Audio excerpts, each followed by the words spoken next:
Bom dia, tudo bem?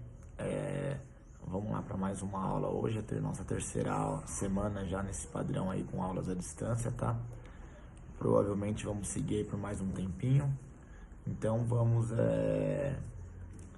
tentar seguir nesse modo aí porque é o que nós temos para esse momento. Mas acredito que está sendo bastante satisfatório o aproveitamento de vocês, tá bom? Passei para vocês aí no WhatsApp a correção dos exercícios da aula anterior. Deem uma olhada aí se vocês conseguiram ir bem, para ver se vocês estão assimilando bem o conteúdo. Acredito que sim, que vocês conseguiram ir relativamente bem, até porque não era tão difícil esse conteúdo novo e é tudo coisa que vocês já viram, né? Então fica mais tranquilo, tá bom? Na aula de hoje, a gente vai continuar com o tema falando sobre as aulas 29 e 30. Duas aulas hoje, porque hoje seria uma aula de dobradinha, né? Então eu passaria de fato duas aulas mesmo.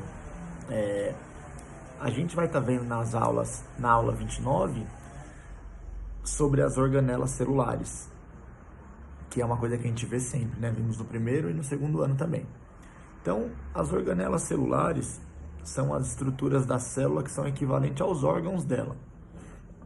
Por exemplo, uma célula ela é viva, então ela respira, ela faz digestão, ela elimina resíduos, ela circula substâncias, igual nós humanos. E aí nós temos os nossos órgãos para realizar esses processos.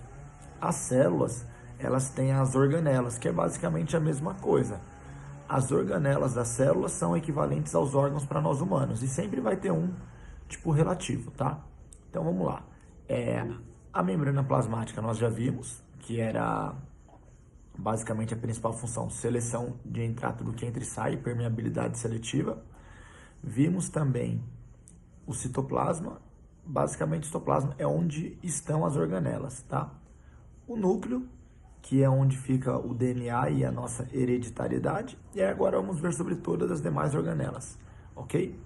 Então vamos lá. A primeira organela que nós estaremos vendo são os ribossomos, que são uma das organelas presentes em maior quantidade na célula. Toda célula tem uma grande quantidade de ribossomos, que basicamente ficam em duas situações, tá? Primeira função, vamos lá. Os ribossomos, eles realizam a síntese de proteínas, que seria basicamente transformar essa proteína em algo. Geralmente é em DNA que ela transforma, tá? Então a função dos ribossomos é a síntese de proteína. Tem ribossomos livres no citoplasma e tem ribossomos presos no retículo endoplasmático rugoso. Ribossomo livre e ribossomo no retículo, associado ao retículo rugoso. Os livres são aqueles que eles vão sintetizar proteínas para o uso interno da célula. Por exemplo, o DNA, basicamente, inclusive principalmente o DNA. Já os ribossomos que estão agregados ao retículo, eles vão sintetizar as proteínas que vão ser utilizadas em processo de eliminação.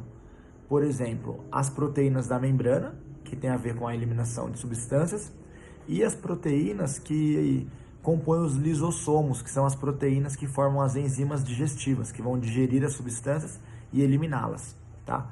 Então, as dos ribossomos livres associadas sintetizam proteínas para uso interno, as presas ao retículo rugoso sintetizam proteínas que vão ser utilizadas em processos que vão eliminar substâncias.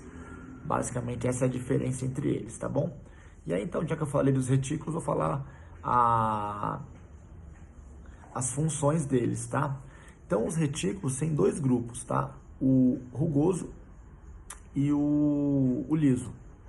O rugoso, ele vai atuar basicamente na questão do transporte de proteínas, tá? Ele vai transportar proteínas, geralmente para a membrana e também para os lisossomos, para fazer essas enzimas digestivas.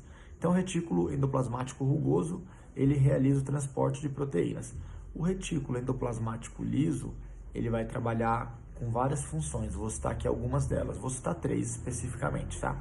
Ele serve para o transporte de gordura, ele serve para produção de hormônios, síntese de hormônios, porque hormônios são feitos a partir de gordura, e eles servem também para detoxificação dos fígados. Quando você bebe muito álcool, o seu fígado tem que ser desintoxicado, liberar as toxinas presentes nele.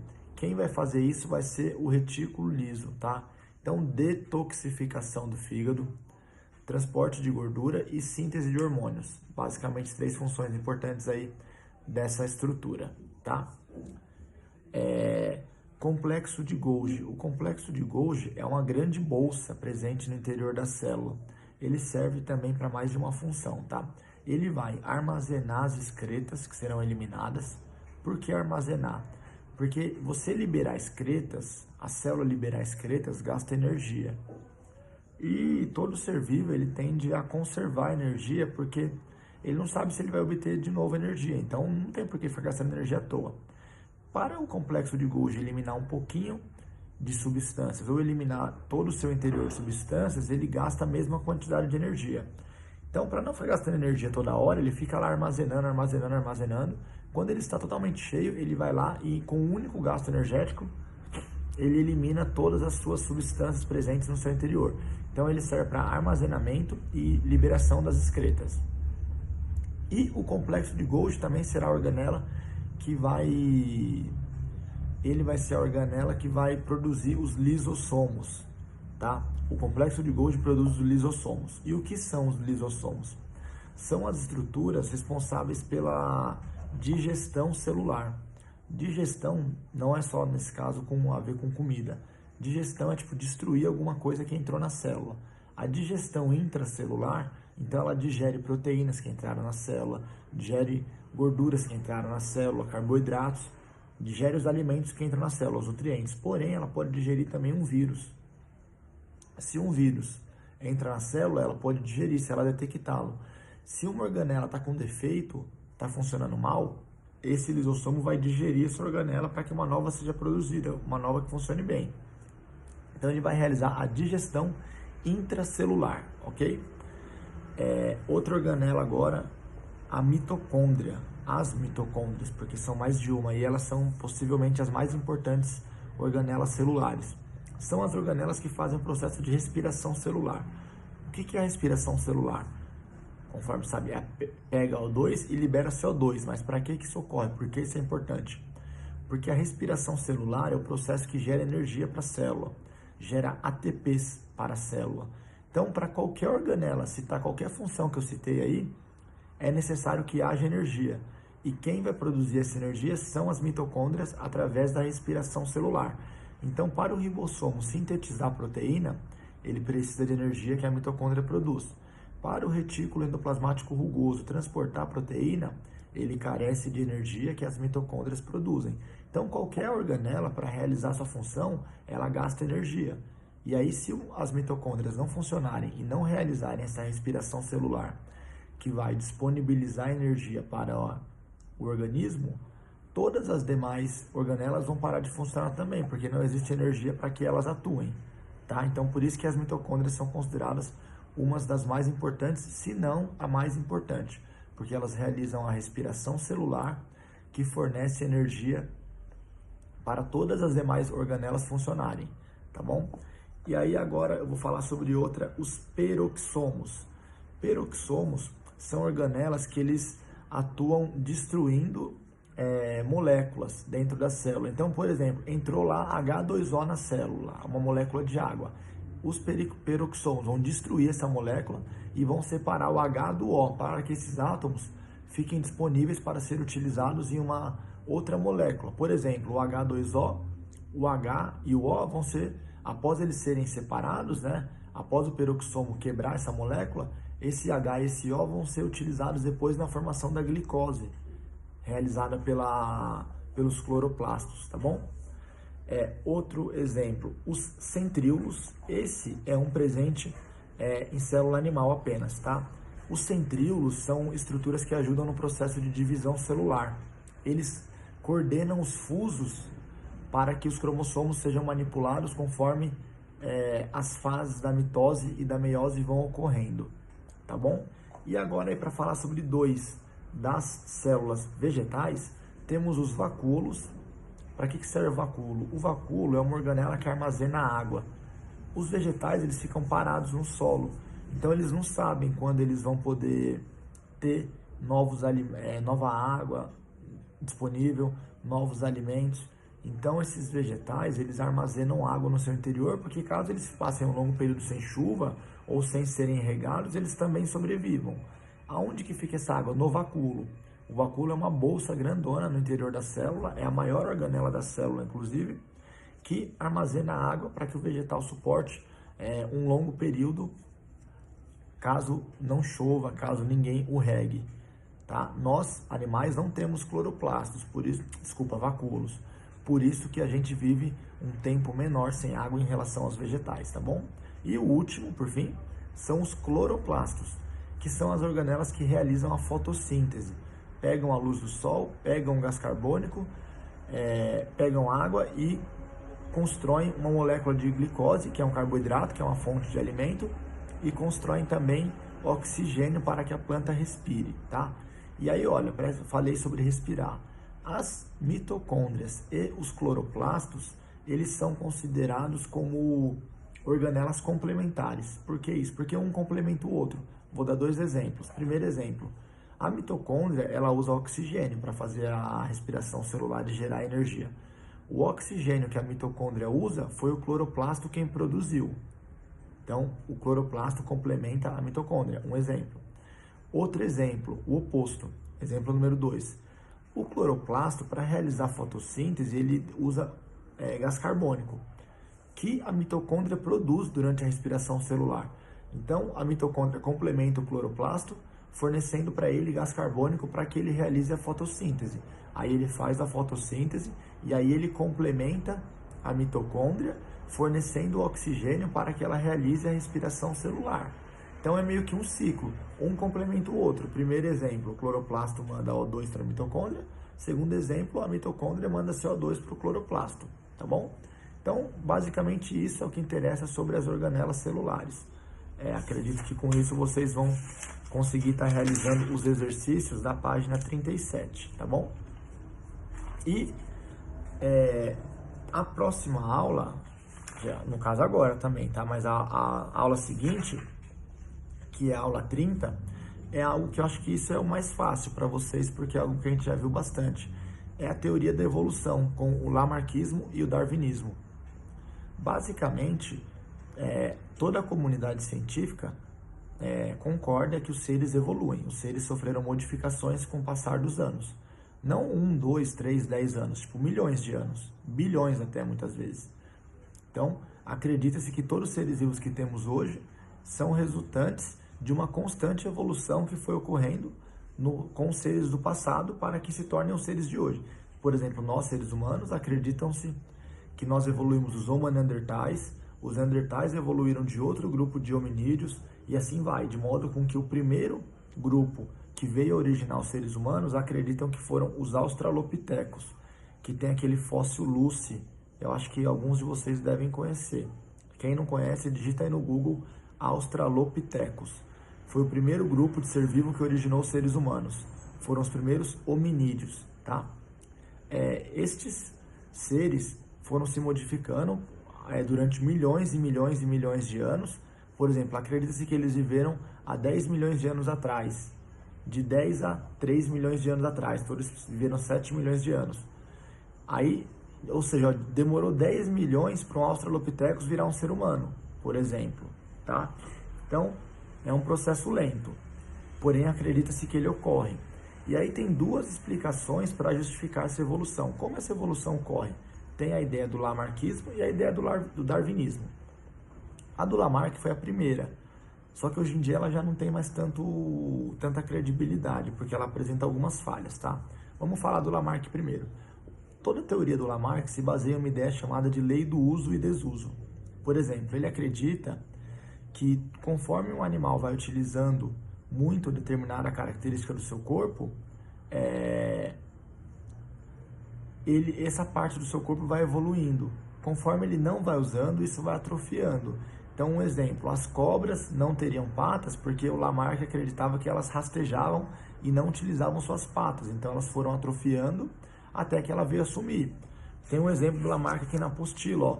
O Lamarck acredita que os flamingos tinham a pata grande porque conforme o nível da água foi subindo, as patas dele também foi aumentando de tamanho. para acompanhar o ambiente. Essa é a ideia do Lamarck, tá? Então ele acreditava que um ser mudava durante a sua vida através da lei do uso e desuso. Conforme ele usasse muito uma característica, ela aprimorava, e conforme ele não usasse, ela se atrofiava. E ele acreditava que essa nova característica que você adquiriu, você passava para o herdeiro. Por exemplo, um flamingo nasceu com a perna curta.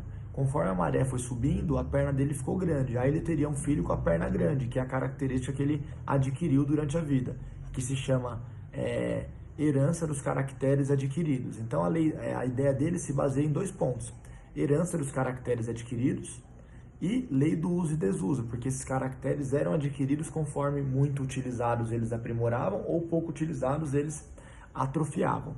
Essa é a ideia do Lamarck, porém não faz muito sentido, porque hoje se sabe que você não muda na sua vida. Você pode usar o quanto você for determinada área do seu corpo, que ela não vai se aprimorar. Sim, vai se aprimorar em ter maior precisão, mas não vai mudar anatomicamente. E se sabe também que o que você adquire não passa para o filho. Por exemplo, eu tenho 5 dedos. Se eu cortar esse meu dedo agora, eu adquiri a característica de ter 9 dedos. Porém, a minha filha vai ter 10 dedos na mão, 5 em cada mão, porque eu adquiri essa questão de ter 4 dedos. Mas naturalmente eu não tenho 4 dedos, naturalmente eu tenho 5. Esse é o meu DNA, e esse DNA não muda mesmo que eu altere alguma característica minha, ok? Então o Lamarck já não rola mais. E o Darwin, que é a principal ideia. O Darwin baseia toda a sua ideia em algo chamado de seleção natural. O Darwin acredita que os ancestrais dos seres vivos sempre tinham vários tipos diferentes, tinha uma variabilidade genética. E aí aquele padrão que era mais propício para o ambiente era favorecido. Então, por exemplo, o flamingo, usando de novo, o Darwin não vai dizer que eles cresceram ao longo da vida. O Darwin vai dizer que os ancestrais do flamingo tinham ancestrais de perna grande e de perna pequena. Os de perna grande eram mais favoráveis ao ambiente, mais adaptados. Então eles sobreviveram e tiveram filhos. Os de perna curta, conforme a maré subiu, eles não conseguiam mais pegar alimento. Então eles morreram e não tiveram filhos, consequentemente. Daí o padrão tornou-se perna grande, tá? Então, o Darwin defende a ideia de que ninguém muda, durante a vida. Cada um já é do jeito que é e vai ser assim para sempre. E ele acredita que existem vários padrões de uma mesma espécie. E aquele padrão que for mais favorecido pelo ambiente é o que vai imperar ali e vai virar um novo padrão da espécie, que é algo chamado de seleção natural. A natureza seleciona o indivíduo que ali vive. Por exemplo, tinham ancestrais do urso polar que eram escuros e que eram brancos. Os que eram escuros não conseguiam caçar, porque eles não se camuflavam tão bem na neve.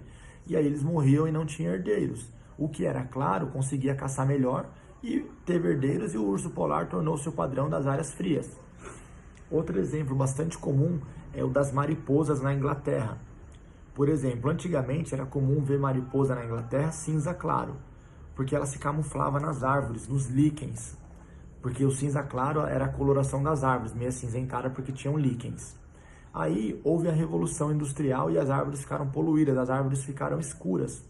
Aí a mariposa marrom escura passou a ser a espécie dominante naquela região. O Lamarck diria que as borboletas, as mariposas que eram cinza claro, tornaram-se escuras, porque era favorável ao ambiente isso. Já o Darwin dizia que existiam claras e escuras. As claras, enquanto o ambiente era claro, elas predominavam porque elas eram mais difíceis de serem predadas, elas eram mais adaptadas ao ambiente. Já quando houve a Revolução Industrial e as árvores ficaram poluídas, as escuras passaram a ser a predominante porque elas tinham agora um ambiente mais favorável a elas se camuflavam melhor. Então Darwin vai dizer que vai ter determinada característica de ser vivo naquele ambiente porque está vivendo ali aqueles que são mais adaptados, tá? Por exemplo, na Inglaterra aconteceu isso, tinha muita borboleta clara, porque as árvores eram claras. Aí houve a Revolução Industrial, as árvores ficaram escuras, passou a ter mais escuras, porque elas camuflam melhor. Aí a Inglaterra entrou numa etapa de despoluição no século XX. Aí as árvores voltaram a ser claras. Aí o que aconteceu? Voltou a ter mais mariposa clara. Sempre vai ter mais mariposa no padrão que se camufla melhor naquele ambiente, naquela mais adaptada ao ambiente. E não porque a clara vira escura, depois ela vira clara de novo.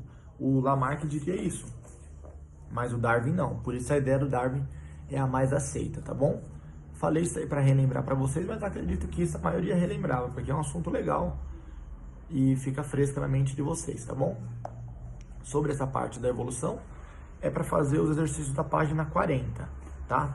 Então, olha, por favor, realizem os exercícios da página 37, que tem a ver com as organelas, que falei no início, na primeira metade do vídeo, e os da página 40, que é sobre evolução, que falei agora nessa segunda metade do vídeo, ok? No final da semana eu publico a correção para vocês e acompanhem a correção que eu mandei hoje para ver se vocês acertaram os exercícios. Fiquem em paz. Me mandem, por favor, as atividades no e-mail, no WhatsApp, porque meu e-mail está com problema. Então, se mandar no WhatsApp, para mim é melhor. Obrigado.